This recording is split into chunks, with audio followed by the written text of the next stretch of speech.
And I was going home each day, drinking a bottle of vodka, smoking half a pack of cigarettes, eating whatever I wanted to eat, playing video games, listening to Slayer and Metallica and all the other stuff that I was listening to, and I wasn't waking up happy. I was waking up miserable because I had to go back to that awful place for 8 hours. Only 8 hours, but they were there all day. So it dawned on me, if these guys can wake up and they can be happy each day, with no freedom, with nothing except Islam, and I'm waking up miserable, maybe there's something more to Islam than they're telling me. Maybe there's something more to this Islam. Maybe I should learn about this. So I started asking real detailed questions. I started getting specific with my questions. I started asking about how they feel about God. How do you feel about Jesus? How do you feel about this and that, etc. And, you know, I smoked a lot. I drank a lot. I drank a lot of coffee, too, because, you know, when you're hungover, you got to drink coffee to come to work. And at that point in time, I also chewed tobacco. So maybe I just had bad breath. But this one detainee, he got tired of answering my questions. So he just gave me his Quran and said, go home, read this. This will help you. This will answer your questions. The significance of this is in Guantanamo, you only have one Quran. You don't have internet, you don't have Wi-Fi, you don't have iPhones. You can't go to Darussalam Publication and buy a new Quran. If an interrogator destroys your Quran, oh well. If something bad happens to your Quran, oh well. You only get one. So for him to give me his Quran is significant because that means for the rest of the time he is going to be in Guantanamo. And that could be for another 15, 20, 30 years. Who knows? It could be until the day he dies. He thought it was more important that I take the Quran home and read it. So I did. Took me 3 nights to read the Quran. I really wasn't all that interested. I was thinking to myself, it's going to be just like the Bible and the Torah and all the other religious books that I read. And I don't like religion. I don't like monotheism. I don't really want to read this. If anything, I just want to understand how these people can wake up and smile each day. 3 nights to read the Quran, and at the end of those 3 nights, I remember thinking to myself that it was the first time, and to this date, it is the only time I've ever read a religious book that makes sense. From beginning to end, the Quran is the easiest book to read when it comes to religion. There's no other book like it. It's an instruction manual for living. It is simple. Anybody who makes it complicated is making it harder for themselves, because it is the easiest book to read. I wasn't sold on Islam at that point, but there was a lot more questions now. Now I wanted to know, what's the deal with Al-Baqarah? What's going on there? You guys got a 40-page chapter that basically sums up all the Old Testament. How'd you do that? What, did you just take all the magic and nonsense that's in the Old Testament out of there and just leave in the facts? Is that how it's happened? What's the deal here? No, Al-Baqarah is the direct word from God. How do you know this? How do you not? Did you not read about the sciences? Did you not read the proofs? Did you not see the proofs when you were reading the Quran? Yeah, I read them, but come on, really? Really? So I started taking little bits of Islam and applying it to my own life. I changed my diet. I stopped drinking, and when I came to work with a sober mind, who knew? Coming to work sober makes the day easier. Who would have thought? When you stop eating all that bad food and you start eating good food, you feel better and you do better. Who would have thought? When you take out all the violent video games and the movies and the music and you do something more productive with your time, your head is clearer and you feel better each day. Who would have thought? A couple months of this goes by and I decided I wanted to find that detainee who gave me his Quran and I wanted to embrace Islam. December 23rd, I decided that. I went to work and I couldn't find him. Same thing on the 24th, same thing on the 25th. Couldn't find him. Came to work on the 29th, and I found him. And I walked up to him and I said, brother, thank you for giving me the Quran. It was a good read, and it made a lot of sense, and I enjoyed it. Yeah, I think I would embrace Islam, and I'd appreciate it if you could help me with that. And he says, no. Not a mean no, not an angry no, not a, who do you think you are type no, just no.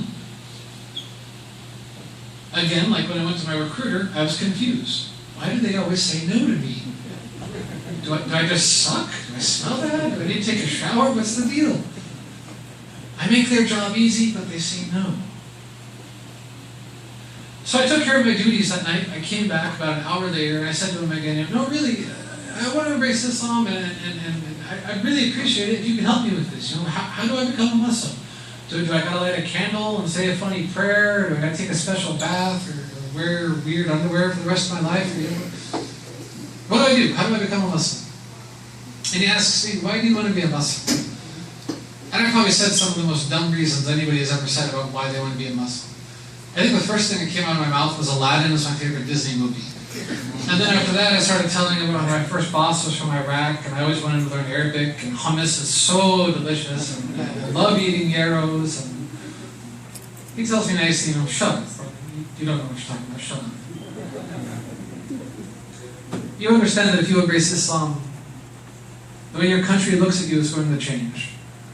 You're in the army. You know the way the army looks at you is going to change. The way your superiors look at you is going to change. You've got a ring on your finger. You know the way your wife looks at you, that's going to change too. You're a smoker. That's going to have to change. You usually smell of alcohol. That's going to have to change. Do you really know what you're getting yourself into? Do you really understand what you're getting yourself into? Do you really want to embrace Islam? I'm sure any sheikh or any of the older uncles in this room will vouch for me. You've been studying Islam for 20 or 30 years. You don't know all there is to know about Islam. I've been studying Islam for 3 months. Yeah, dude, I know everything there is to know about Islam. I know it all. I just don't know that all I have to do is say my shahada. So how do I do this? How do I become a Muslim? Come on, help me. So I give him a 3x5 card and a pen. He transliterates to shahada for me. He gives it back to me. And at 12:41, December 29th, I started reading this 3x5 card with a transliterated shahada on it. I had never spoken Arabic before. I did not know how to say my shahada. And I was reading a shahada written by a man wearing handcuffs who did not write English very well.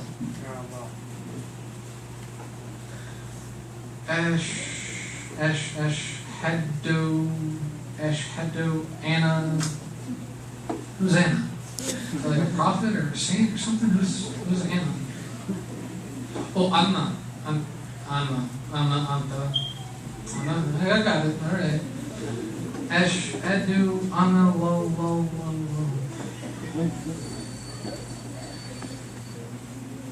L.A. a bunch of times. What is this, man?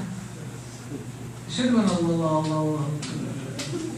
Ashhadu Anna la ilaha illallah. Ashhadu Anna Muhammadan abduhu rasuluh. His face lit up, and the other detainee's face lit up, and they started saying all these things that ended in Allah. I didn't know what they were saying, but they were excited and happy, so I guess I said it right. They were saying Alhamdulillah, Subhanallah. I just didn't know what these words meant. And then I sat there for about another hour talking with this brother, and I think he said what is probably the most important thing anybody has ever told me about Islam. When you get back to the country, you're going to go to a masjid and you're going to learn about Islam. You're going to learn about it properly. And when you get to the masjid, they're going to tell you that this is wrong and this is wrong and you can't do this and you can't do that. You got to pray this way, and your hands have to be straight, and your feet have to be straight. You got to be shoulder to shoulder, ankle to ankle. And you got to pray nice and slow, and you got to make sure you lean all the way so that way water can be on your back. They're going to teach you all this dogmatic stuff, but they're not going to tell you why. If you're thinking about how to pray when you're praying, you're not praying right.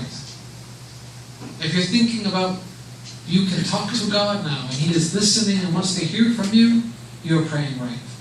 And that is the only way to pray right, is to understand it is your time to talk to your Creator. He wants to hear from you. He wants you to ask Him for help. And if you're thinking about anything else, you're doing it wrong. Even if your feet are straight and your shoulders are right and your hands are right and you say all the right words, if you're not thinking about talking to Allah, you're praying wrong. The reason this is such an important conversation is because we do that. Every time a revert comes to the masjid, what do? We teach them how to do this and how to do that. We tell them how to dress. We tell them what to wear. We tell them what to do and what to eat and how to act. But we don't tell them why. We don't tell them why. We don't tell them what the significance is behind these things. We just tell them that they have to do it. We tell them they have to do it because it's hard.